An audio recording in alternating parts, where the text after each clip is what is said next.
Now let's see what are the factors affecting enzyme catalyzed reactions. ഇത് നിങ്ങൾ school മുതലേ പഠിക്കുന്ന കാര്യമാണ്. പക്ഷേ ഇത് ഇപ്പോഴും എസ്എ ക്വസ്റ്റ്യൻ ചോദിക്കുന്ന ഒരു ക്വസ്റ്റ്യൻ ആണ്. What are the factors affecting enzyme catalysed reaction. അപ്പം നേരത്തെ നമ്മൾ പറഞ്ഞ കാര്യങ്ങളും കൂടെ നിങ്ങൾ ഇതിനകത്ത് എഴുതണം. ഇതൊക്കെയാണ് points: concentration of enzyme, concentration of the substrate, pH, temperature, presence of activators or inhibitors, light or radiation. അപ്പോൾ these are the factors affecting enzyme catalyzed reaction. അപ്പോൾ ആദ്യത്തെ പോയിന്റ് നമുക്ക് നോക്കാം, കോൺസെൻട്രേഷൻ ഓഫ് ദ എൻസൈം. നമുക്കറിയാം enzymes are required only in very minute quantities അല്ലേ. അപ്പോൾ നമ്മൾ നേരത്തെ കണ്ടായിരുന്നു turn over number, the number of moles of substrate covered by 1 mole of an enzyme per minute is known as turnover number. അത് വളരെ high ആണ്. അപ്പോൾ വളരെ കുറച്ച് മാത്രം മതി നമ്മുടെ എൻസൈമിൻ്റെ ആക്ഷന് വേണ്ടിയിട്ട്. അപ്പോൾ there is an optimum concentration of the enzyme that allows maximum speed. അപ്പോൾ നമ്മളൊരു ഗ്രാഫ് വരയ്ക്കാമെന്ന് വിചാരിക്കുക. Graph with enzyme concentration against speed of reaction. അപ്പോൾ എങ്ങനെ ഇരിക്കും ഈ റിയാക്ഷൻ? ആദ്യം എൻസൈം കോൺസെൻട്രേഷൻ കൂടുമ്പോൾ സ്പീഡ് ഓഫ് റിയാക്ഷനും കൂടും. ഒരു പർട്ടിക്കുലർ കോൺസെൻട്രേഷൻ എത്തിക്കഴിഞ്ഞാൽ then the speed remains constant. അപ്പോൾ this is the optimum enzyme concentration, optimum concentration of the enzyme. Okay, അപ്പോൾ there is an optimum concentration of the enzyme. അപ്പോൾ തുടക്കത്തിൽ as enzyme concentration increases, speed of reaction increases. Initially as enzyme concentration increases, speed of reaction increases.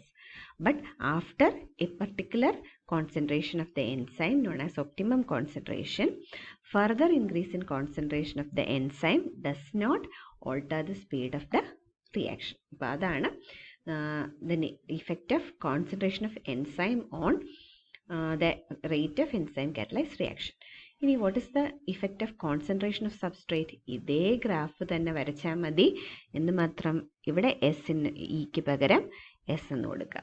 അപ്പോൾ substrate concentration കൂടുമ്പോൾ speed of reaction കൂടുന്നതായിട്ട് കാണുന്നു. ഒരു particular കോൺസെൻട്രേഷന് ശേഷം പിന്നീട് നമ്മൾ എത്ര സബ്സ്ട്രേറ്റ് കോൺസെൻട്രേഷൻ കൂട്ടിയാലും speed of reaction remains constant. Okay, but this is the effect of concentration of substrate and concentration of enzyme on the enzyme catalyzed reaction. Now let's see the other factors. pH ഉം temperature. നമ്മൾ നേരത്തെ പറഞ്ഞു optimum pH ഉം optimum ടെമ്പറേച്ചറും ഉണ്ട് അല്ലേ. അപ്പോൾ നമ്മളൊരു graph വരയ്ക്കുകയാണ് വിത്ത് speed of reaction on the y-axis and pH on the x-axis. Okay, അപ്പോൾ എന്താ സംഭവിക്കുന്നത് നമുക്കറിയാം. ഒരു ഒപ്റ്റിമം pH ഉണ്ട്. ആ pHന് താഴെ സ്പീഡ് ഓഫ് റിയാക്ഷൻ കുറവായിരിക്കും. ആ pHന് മുകളിലും സ്പീഡ് ഓഫ് റിയാക്ഷൻ കുറവായിരിക്കും. And this is the optimum pH of the reaction. Okay, അപ്പോൾ the enzyme is active at its optimum pH. Below this pH and above this pH enzyme activity is lowered. ഇതേ graph തന്നെയാണ് നമുക്ക് ടെമ്പറേച്ചറിനും കിട്ടുക. ഈ pH മാറ്റി ഇവിടെ നമ്മൾ temperature വരയ്ക്കാം, ടെമ്പറേച്ചറിനാക്കുക. നമ്മൾ നേരത്തെ പറഞ്ഞല്ലോ ഹൈ ടെമ്പറേച്ചേഴ്സിൽ പ്രോട്ടീൻസ് ഡീനേച്ചർ ചെയ്യും, അതായത് എൻസൈംസും ഡീനേച്ചർ ചെയ്തു പോകും. ലോ ടെമ്പറേച്ചർ ആണെങ്കിൽ ഈ എൻസൈംസ് ഇനാക്റ്റീവ് ആയിരിക്കും. അപ്പോൾ ഒരു ഒപ്റ്റിമം ടെമ്പറേച്ചർ ഉണ്ട്. ആ ടെമ്പറേച്ചറാണ് ഇങ്ങനെ. As temperature increases the enzyme activity increases, it reaches a maximum value and thereafter it decreases. ഇതേപോലെ തന്നെയാണ് pH ഉം ബിഹേവ് ചെയ്യുന്നത്. അപ്പം കോൺസെൻട്രേഷൻ ഓഫ് എൻസൈമും സബ്സ്ട്രേറ്റും സെയിം ആണ്, pH ഉം ടെമ്പറേച്ചറും സെയിം തന്നെയാണ്. The next factor that affects enzyme catalyzed reactions are presence of activators or inhibitors. Activators increase the activity of enzymes. അതിൻ്റെ examples എന്ന് പറയുന്നത് മെറ്റൽ അയോൺസ് ആണ്. അപ്പോൾ for example ascorbic acid oxidise എന്ന് പറയുന്ന എൻസൈമിനെ കോപ്പർ അയോൺസ് ആക്ടിവേറ്റ് ചെയ്യും. അതിൻ്റെ activity കൂട്ടാനായിട്ട് കോപ്പർ അയോൺസിന് പറ്റും. ascorbic acid oxidase is activated by copper ions. ഇനി അതുപോലെ leucyl peptidase is activated by manganese or magnesium ions. Arginase is activated by manganese or iron ions. Okay, അപ്പോൾ ഇതെല്ലാം activators. ഇനി inhibitors എന്ന് പറഞ്ഞാൽ എന്താണ്? Inhibitors are those compounds which decrease the activity of enzymes. അപ്പോൾ എൻസൈംസിൻ്റെ ആക്ടിവിറ്റി ഡിക്രീസ് ചെയ്യുന്ന pathogens ഒക്കെ എൻസൈമിൻ്റെ ആക്ടിവിറ്റി ഡിക്രീസ് ചെയ്യും. അതേപോലെ തന്നെ സർട്ടൺ ഡ്രഗ്സ്, പെനിസിലിൻ പോലെയുള്ള ഡ്രഗ്സ് ഒക്കെ നമ്മുടെ ശരീരത്തിലെ എൻസൈംസിൻ്റെ ആക്ടിവിറ്റി ഡിക്രീസ് ചെയ്യുന്നതാണ്. അപ്പോൾ presence of activators or inhibitors also affect enzyme catalysed reactions. അടുത്തൊരു ഫാക്ടറാണ് ലൈറ്റ്. ലൈറ്റ് യൂഷ്വലി എൻസൈമിൻ്റെ ആക്ടിവിറ്റി ഡിക്രീസ് ചെയ്യും. This is because enzymes proteins ആണല്ലോ. ഈ പ്രോട്ടീൻസിൻ്റെ സ്ട്രക്ചറൽ മോഡിഫിക്കേഷന് ലൈറ്റ് കാരണമാകാറുണ്ട്. അതുകൊണ്ടാണ് പലപ്പോഴും ലൈറ്റ് അല്ലെങ്കിൽ റേഡിയേഷൻ്റെ പ്രസൻസിൽ എൻസൈമിൻ്റെ ആക്ടിവിറ്റി കുറയുന്നതായിട്ട് കാണും. അപ്പോൾ these are the factors affecting enzyme catalysed reactions. അപ്പോൾ ഇത് എസ്സേ ക്വസ്റ്റ്യൻ ആണ്. അപ്പോൾ നിങ്ങൾ പോയിൻറ്റ്സ് എഴുതുക, എന്നിട്ട് ഞാൻ ഈ പറഞ്ഞ കാര്യങ്ങൾ സെൻറ്റൻസിലായിട്ട് എഴുതുക. ആദ്യത്തെ 4 പോയിൻറ്റ്സിൻ്റെ കേസിൽ ഗ്രാഫും കറസ്പോണ്ടിങ് ഗ്രാഫും വരയ്ക്കുക. ആക്ടിവേറ്റേഴ്സിനും ഇൻഹിബിറ്റേഴ്സിനും എക്സാമ്പിൾസും കൊടുക്കുക. ഓക്കെ, അപ്പോൾ ഇതാണ് factors affecting enzyme catalysed reactions. ഇനി നമുക്ക് ഇതുമായിട്ട് ബന്ധപ്പെട്ട ഒരു കാര്യമാണ് പഠിക്കാനുള്ളത്, തിയറി ഓഫ് എൻസൈം കറ്റാലിസിസ്. അപ്പോൾ എൻസൈമിൻ്റെ ആക്ഷനെ കുറിച്ചുള്ള തിയറിയാണ് മൈക്കലീസ് മെന്റൻ തിയറി, അതല്ലെങ്കിൽ എൻസൈം സബ്സ്ട്രേറ്റ് കോംപ്ലക്സ് തിയറി. അപ്പോൾ ഇത് പറയുന്നത് the surface of enzyme contains active centres at which interaction between substrate and enzyme takes place. അപ്പോൾ നമ്മുടെ എൻസൈമിൻ്റെ സർഫസിൽ ആക്റ്റീവ് സൈറ്റ്സ് ഉണ്ട്. ഈ ആക്റ്റീവ് സൈറ്റ്സിലാണ് എൻസൈമും സബ്സ്ട്രേറ്റും തമ്മിലുള്ള ഇൻട്രാക്ഷൻ നടക്കുന്നത്. അപ്പോൾ ഈ ഇൻട്രാക്ഷൻ നടക്കുന്നത് 2 സ്റ്റെപ്പിലാണ്.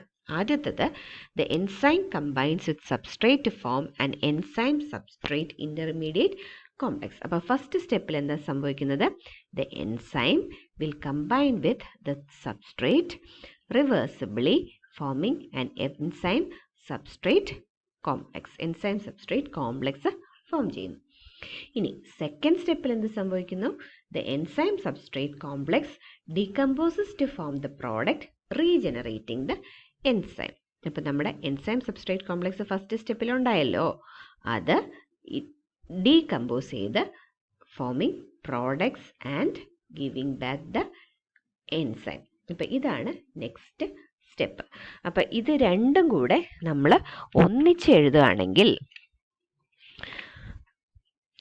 the overall reaction can be written as enzyme plus substrate giving enzyme substrate complex which decomposes to give the product and enzyme. This is the Michaelis-Menten theory of enzyme catalysis. ഇപ്പോൾ 2 step reaction ആണെന്ന് പറഞ്ഞു. ഇതിലെ step 2 is rate determining. അപ്പോൾ decomposition of substrate ആണ് rate determining step in the case of enzyme catalysis. The speed of overall reaction is proportional to the concentration of enzyme substrate complex. അപ്പോൾ rate determining step ഈ second സ്റ്റെപ്പാണ്. അങ്ങനെയാണെങ്കിൽ the speed of the reaction is proportional to the concentration of the enzyme substrate complex. അപ്പോൾ as substrate concentration increases speed of reaction increases. അപ്പോൾ നമുക്കറിയാം എൻസൈമിൻ്റെ concentration optimum value വേണം. അപ്പോൾ substrate concentration increase ചെയ്യുമ്പം speed of reaction increase ചെയ്യും. ഈ ഗ്രാഫാണ് നമ്മൾ നേരത്തെ കണ്ടത്. അപ്പോൾ തുടക്കത്തിൽ ഇത് ഷാർപ്പ് ഇൻക്രീസ് ആണ്. ഇവിടെ കാണുന്നുണ്ടോ നിങ്ങൾ?